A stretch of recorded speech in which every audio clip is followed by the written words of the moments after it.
JP over here. Behind me is Russell. Okay. Basically, what we'd like to do this time around, a few basic tools is, for example, a good angle works really great when you're using snaps or rivets. And then small, about 8 to 12 ounce hammer. A good measuring tape. Maybe you can use that as a stand. Both sides. Makes it a lot easier when you're trying to lay it flat and then you're trying to get that number on this side when you can get it on this side. There you go, see? It's a lot easier. Trust me. I learned hard. Really, and I mean a really good pair of scissors, heavy duty scissors. That will not only cut fabric, leather, cloth, tape. Now, a good direct line is kind of good because when it starts getting dull, you just snap off the ends. I have one. And you got a nice sharp point in. Sometimes when you're working with fine delicate stuff and small areas, you can get into that. Okay. And in case you don't want to get your hands stained and everything because you have to work the next day, some good disposable gloves. And those came from the 99-cent store. Yeah, they're not nice at all. And you always want to make the holes and stuff like that a nice, good pair. A whole bunch. There are several different designs. I like this one right here because it's real easy. It's rotating. Now some of them actually have the various hole punchers on the handle itself that you interchange, just screw out, screw in.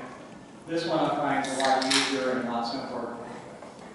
And believe it or not, for small, delicate work, when you're staining, Q-tips works really good.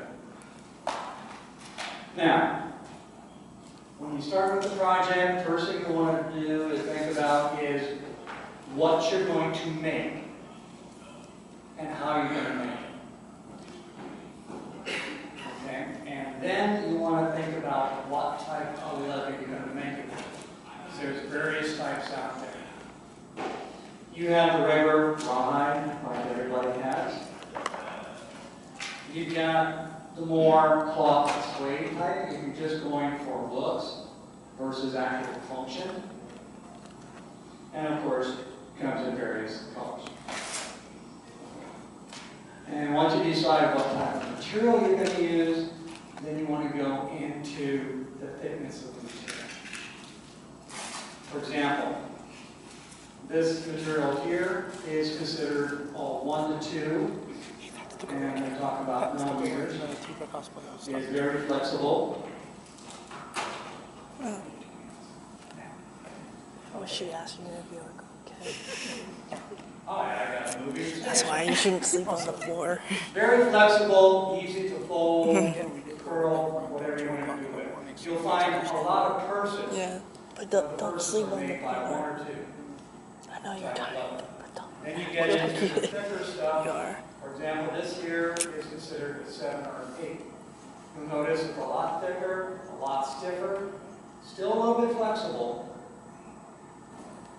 But sometimes you get into material like this, which is considered a 9 and 10. It's a lot stiffer, a lot harder to work with. Don't you dare tell me that, no. Once you got into... Okay. Oh, you really here. Once you got into what material you want, then you also want to think about how you're going to fabricate it and what kind of accessories. You can make it one single type.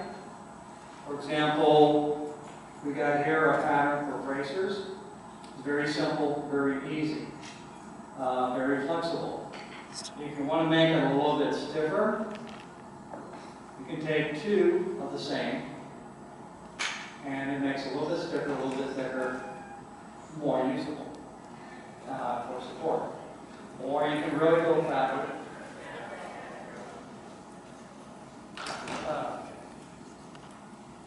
Then you can use two different sizes of leather, which is what we're showing here. The bottom part would be considered like a 3 or 4 millimeter. The top part here, the black, is a 7 to 8. Still flexible on the hinges to go around your wrist, but very stiff and strong for if you're shooting archery, so that the string doesn't hit your arm. Okay. Now, you figured out what you're going to do, what type of material you're going to use, how you're going to use it. You've got your basic tools, and then you're going to figure out a pattern. Now, the pattern is going to take a little while, and you'll mostly a trial and error type deal. Okay. Sometimes you're going to mess up, and you're going to wind up starting over again. Okay. I would strongly suggest you use like a paper pattern or a cloth pattern at first to make sure it all fits properly, and then transfer it over onto your leather. Leather is not cheap. Yeah, it can be very expensive. The thicker you get, the more it's going to cost. Okay. Now, some of the ways you can work with it is no mics. Okay, I'm used to talking without it. All right. Now, once you decided what you're going to do, what project you're going to make, your pattern, you got it all there, then you got to start putting it together. Again, there's several ways you can do that. You can do it with rivets. Very simple. Something like this. So use what they call pop rivets. 2 pieces. Use your mallet. Use your anvil. Good to go.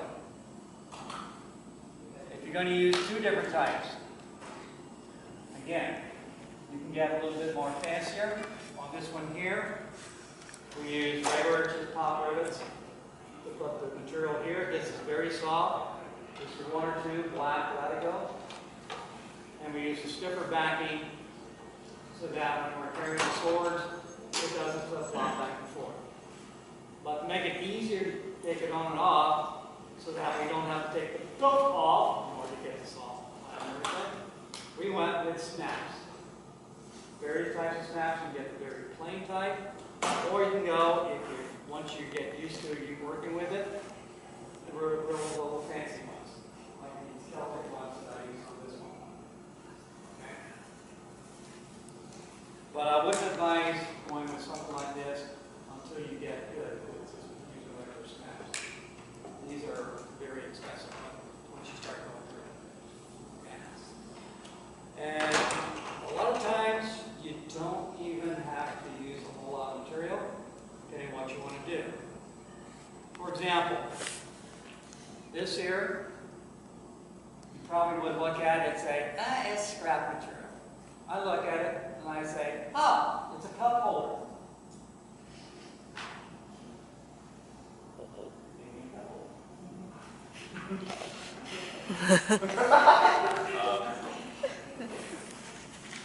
Using a good pair of scissors and using the vinegar, we're going to make a 1-inch wide strap.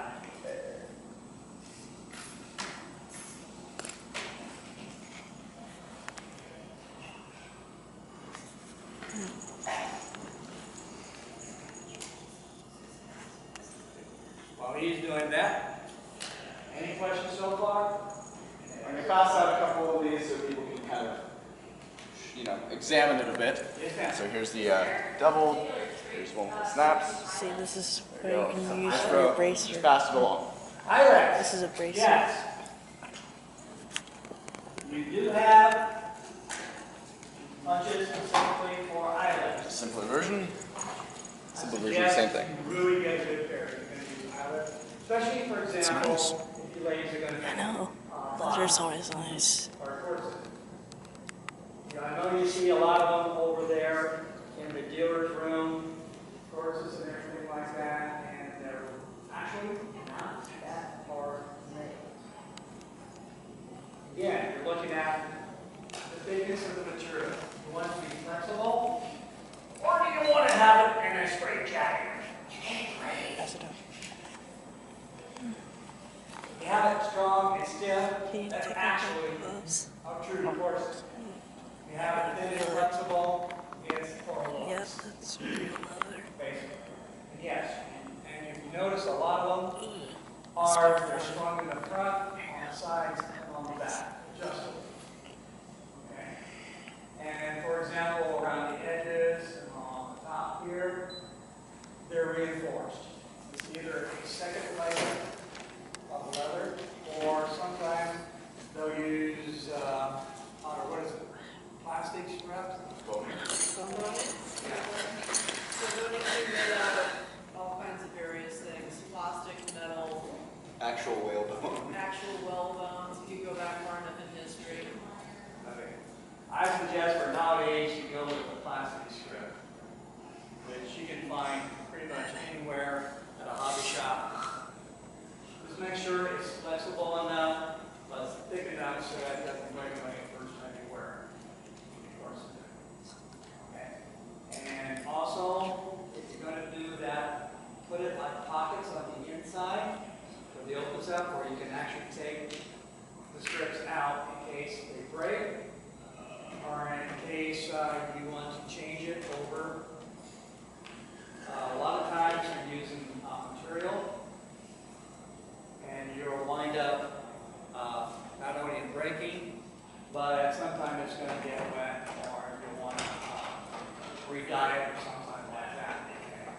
So it's a lot easier if you can take the plastic strip foaming out of it in order so that you can re-dye. Dye and plastic really don't mix very well. Okay? Any other questions? Yes? What do you use for For stitching? Okay.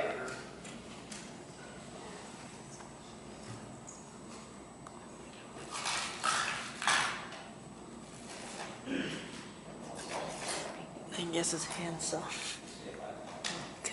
Because you can't pierce that with a sewing machine. Okay.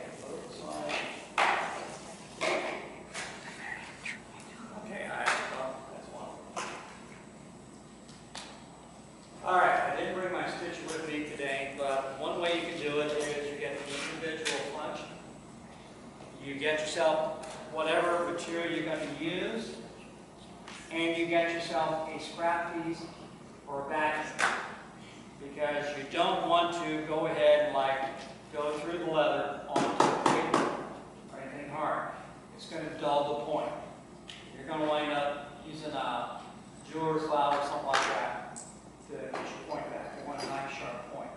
So you're going to go through your material into your scrap material. That way you save the point. That's if you're going to do it individually, which is really good for doing curves or corners on pouches versus anything like that. Okay? If you're doing a straight line and you're in a hurry, get yourself one of these. A hand chiseled plier. Who was the one asking? Okay, so like that. Okay, this particular one does 3 holes at a time. Okay? But you need a good upper arm strength to do it. Depending if you're going through a thick leather or a very thin one. For example, 1 or 2 millimeter, no problem. Clip, clip, clip, clip, clip. If I'm going through something like a 7 or 8, it's going to be a little bit harder to do. Well, what's nice about these guys is you do the first set, since this is 3, I'm going to take the first one, I'm going to put it in my third hole, and do the next 2, then the next 2, the next 2. That way I know for sure I've got evenly spaced holes in between. Okay? And then I'm going to take my picture, which I don't have. Note to self, we're going to picture tomorrow. If you come back tomorrow for the other armor one, we'll have the stitcher. Okay. Otherwise, get on our mailing list and he can send you it. Very simple to stitch. It's a like a really long needle with a handle, and it has a roll of string.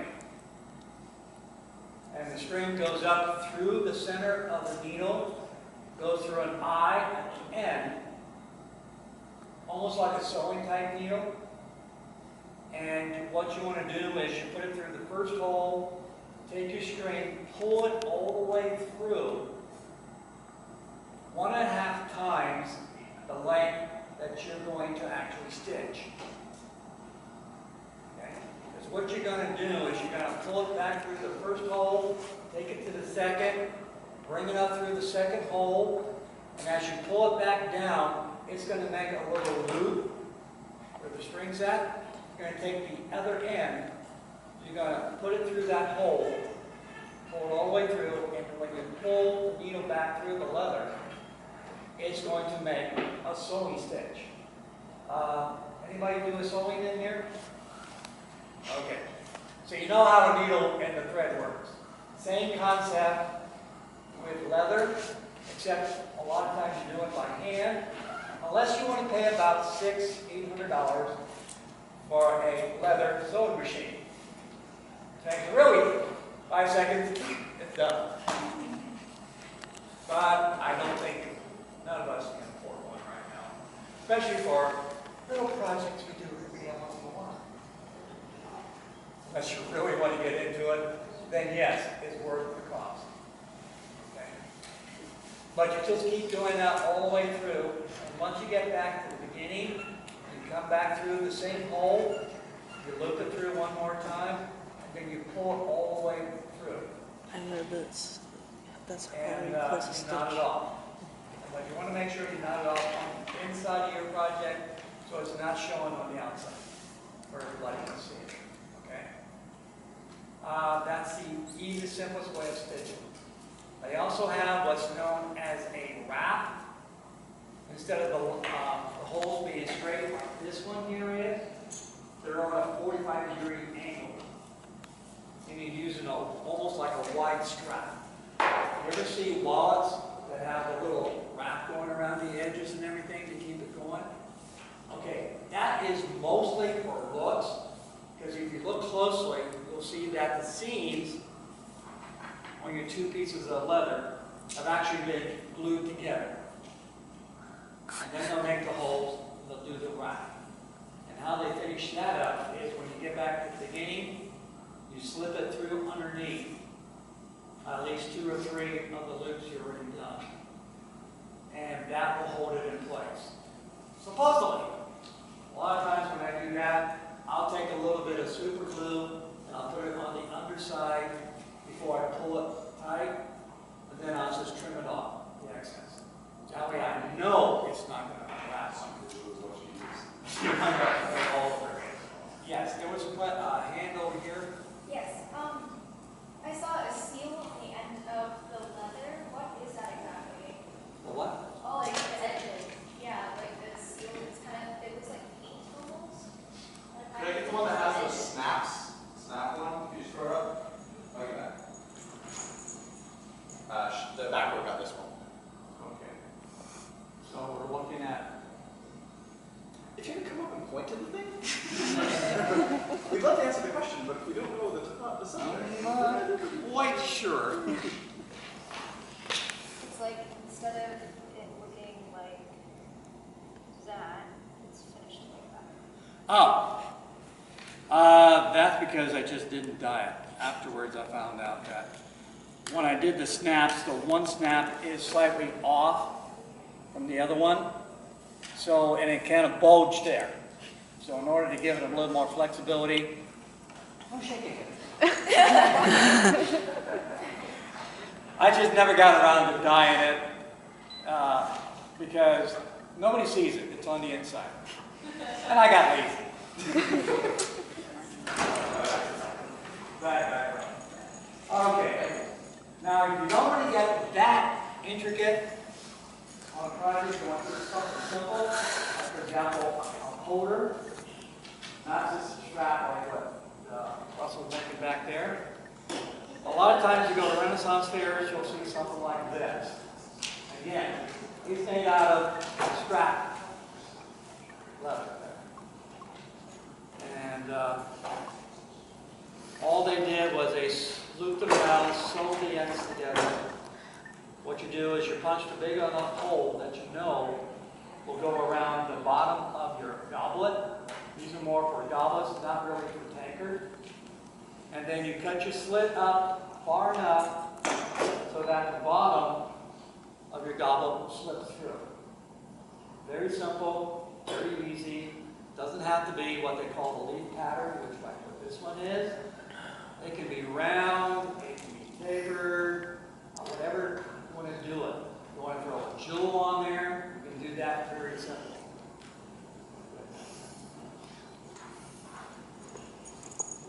Now, also got my spread.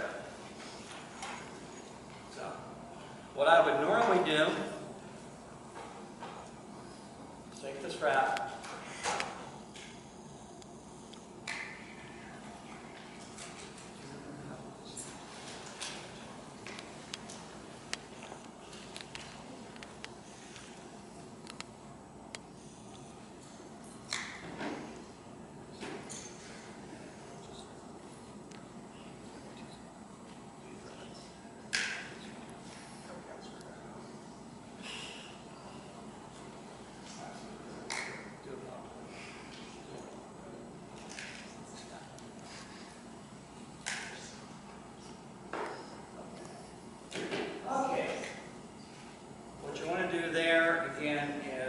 simple one is using this.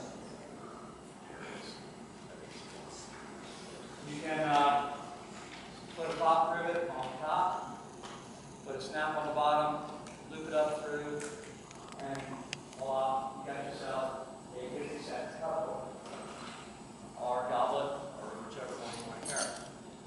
Now, if you go to the Renaissance fair, they're going to charge you $4 for 50 cents. I Much saw more that. affordable for us poor people. Now, if you want to get fancier, I'll pass this one around. This one actually the wife got 20 years ago. At least. At least. This is when she used to have a booth at North Fair when it was in Black Point. Yeah. 25 years ago. Closer to 30. It's actually one single piece of leather. What they've done is they cut a slit on one side. It's those type of things. Like about 1/10 the size of the computer. Okay, any other questions so far? Yes, sir. Do you recommend the boiling in linseed oil to harden for structural things like the belt clip or this sword holder? Boiled leather? Yeah, did you ever do that? Yes, I have. There you have to be very careful because if you're dealing with hot oil, or a lot of times in the old days they didn't have the oil so much, they used wax. Especially like, for example, the Roman lorica, because the metal gets really hot when they're down in the middle Mediterranean area like that, or they're in Greece conquering all those countries down there. What they've done is with boiled leather that they form. Metal actually didn't come out from Lorica until basically around the 10th, 11th century. Up until about the 6th or 7th century, it was all boiled leather. That's your basic infantry troop hat. Metal was very expensive. It was only issued to officers.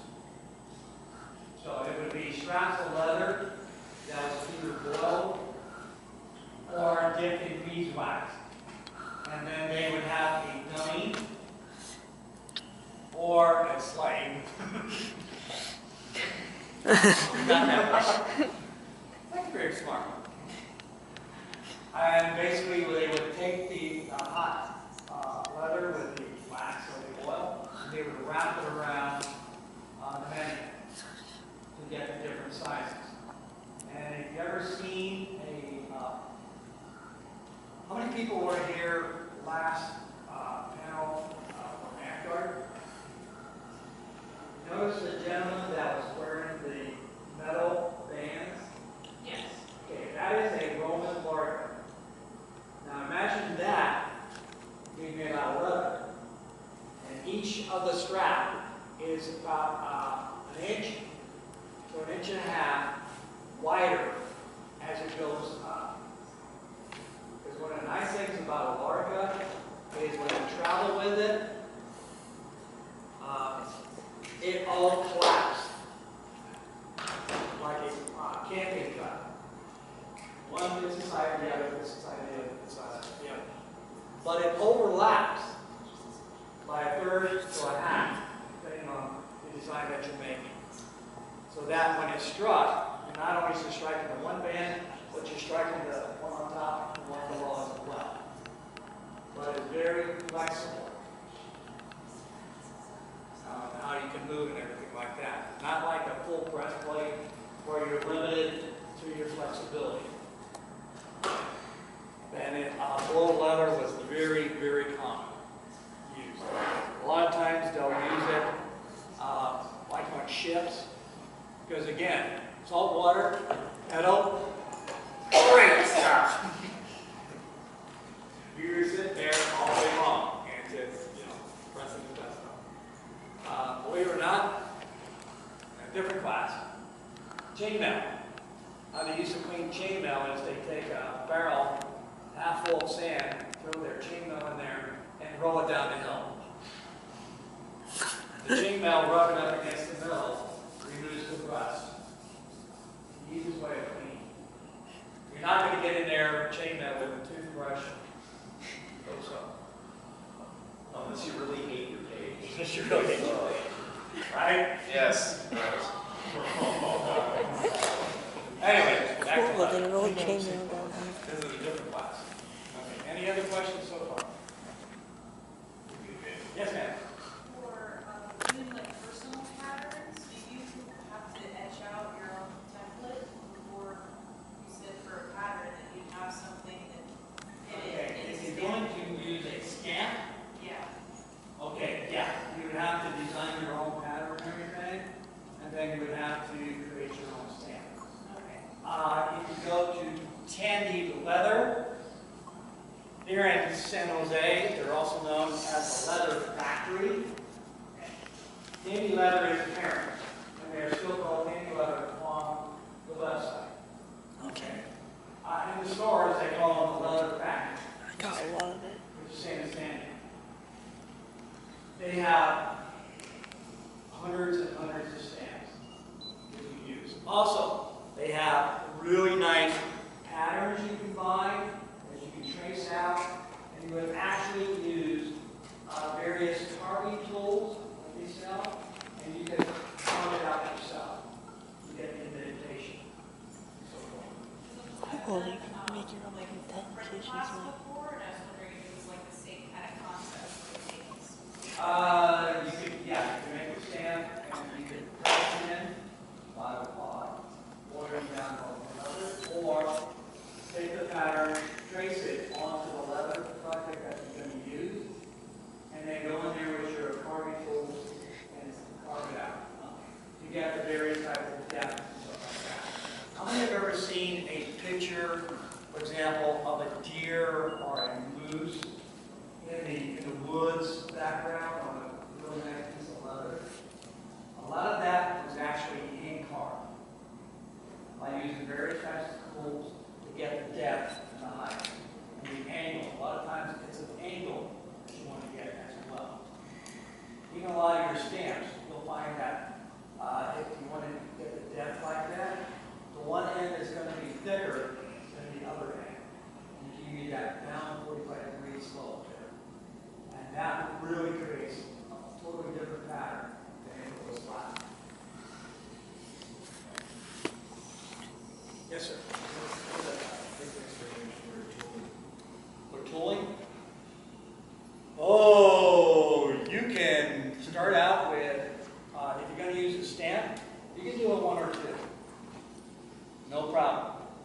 actually going to tool it using the hand tools and everything, I would not use less than a 5 or a 6, or go higher to a 9 or a 10.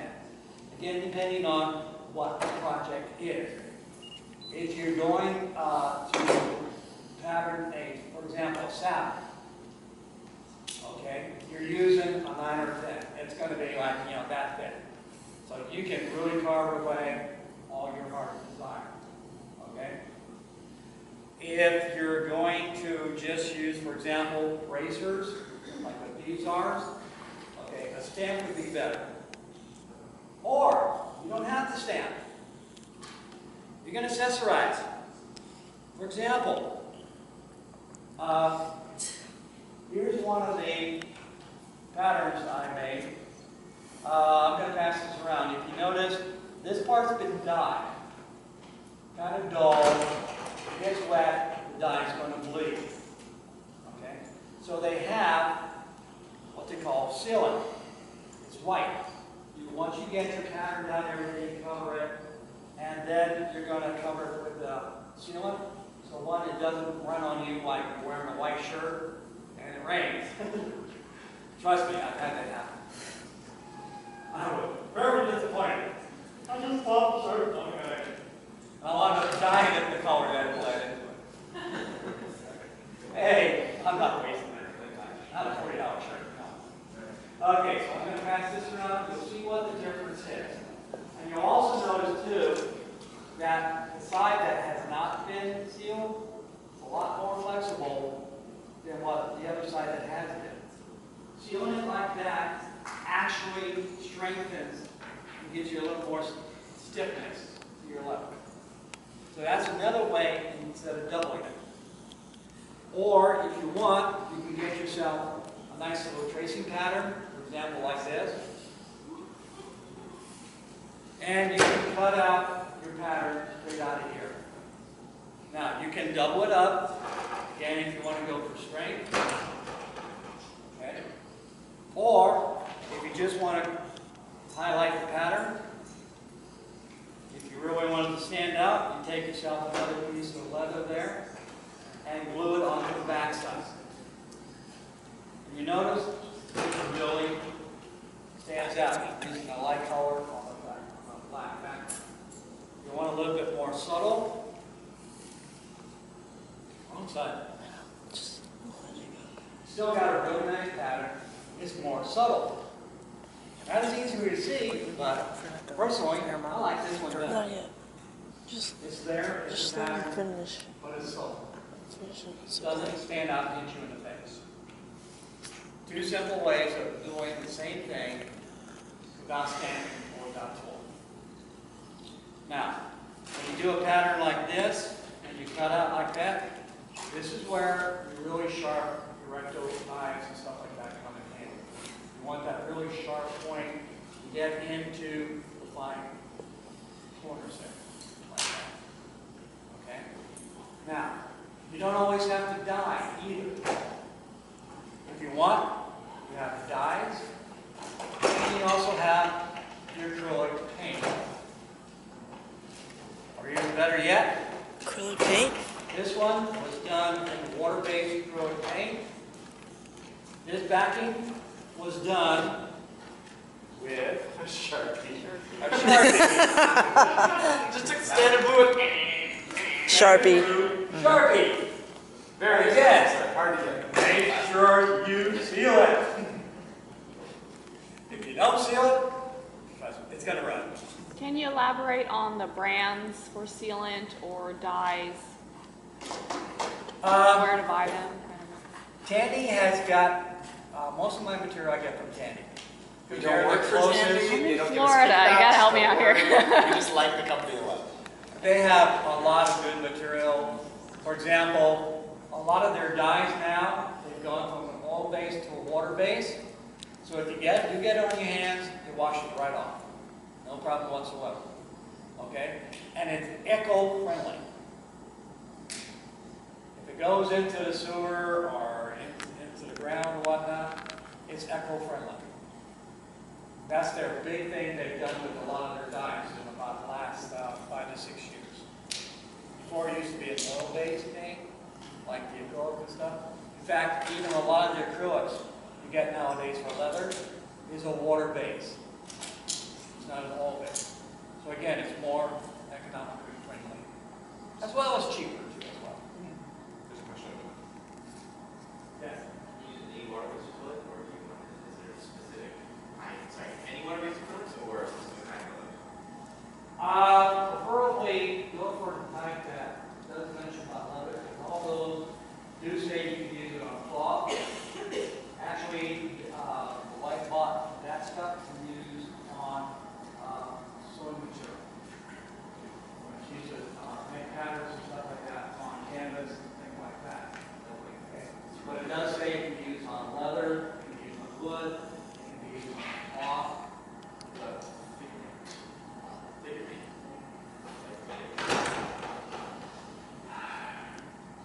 problem with various types of paint like that that's really heavy is now because leather is flexible, it has a tendency of cracking. So you don't want really heavy acrylic, you want thin acrylic, again, preferably a water base, so it kind of soaks in but still gives you protection. There's golden codes. That's why I use on your shield.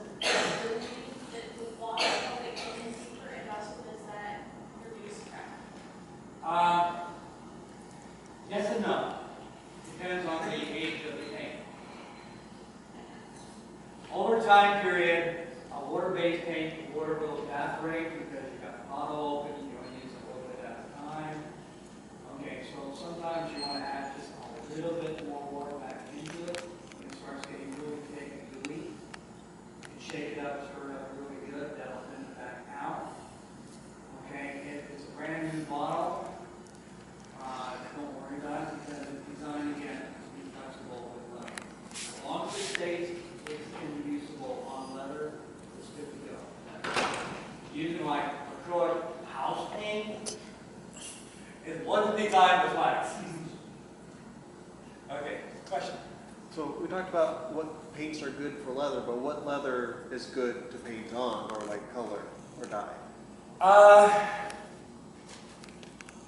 Depending on what kind of dye or paint you're using, it doesn't matter the color of the leather at all. For example, this one here is a nice bright paint we used 2 years ago for our armor class on how to make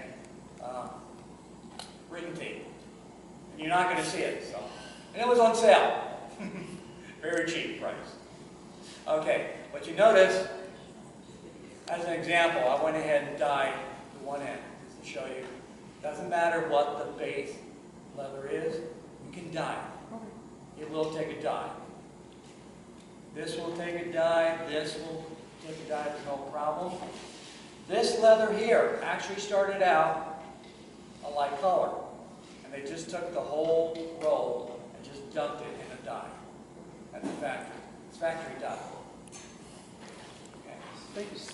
All right, so no problem. Yes, sir. After you guys, how do you, like, do you hang it up on a rack, or? When they do it,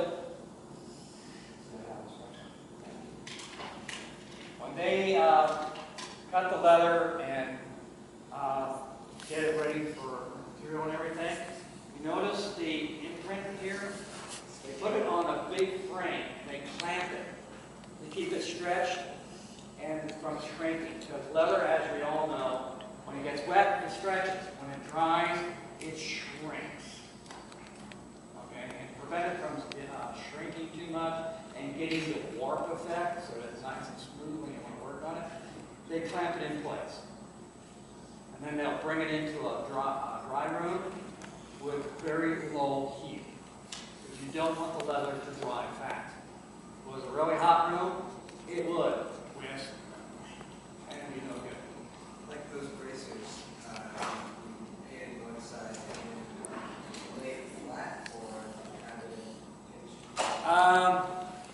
Depending on the size that I use, I do both. A lot of times, like if I'm doing velvet, I'll both sides of the belt, and then I'll just hang it on the hook, let it hang down, let it dry.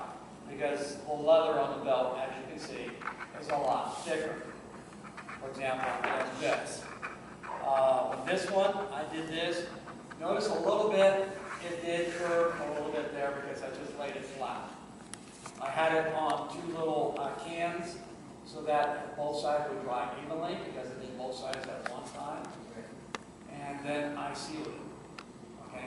So you might get a little bit of this because, but I'm not worried about that because if I was going to use it for a bracer, I would curve it anyhow.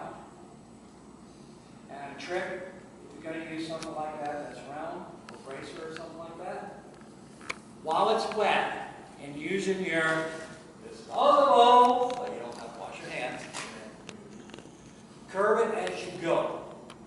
If you have a can, a vegetable can or an old can or a jar, okay, you can wrap it around that with some rubber bands while it's still partially wet, and it will take that shape. And it makes it a little bit easier for you when you wrap it around the rest and stuff like that. It's real shaped like that. And also, too, if you do that before you paint, you're going to have less chance of it showing any cracks or anything like that. Because sometimes, if you take leather, Does anyone still have stuff passing around? Can we just get it to the front? okay. Yeah. That You would don't be have to. I just want that. One of them, you'll notice that I just thick, and when I bent it, yeah, it did show a little bit of crack, and I just had to re-dye that one part. Because it was a lot thicker than what I thought it was. Not as flexible. Before I dyed it, there was no problem. When I dyed it, it made it a little bit more stiffer. And I waited too long before it died.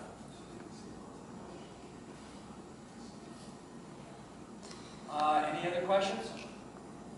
So if you wanted to wet your leather for any reason, so say you wanted to get it to shrink around something or just to put a stamp in it, you wet the whole piece of plastic, you can just do one area that you want to stamp. If you're just going to bend to one area,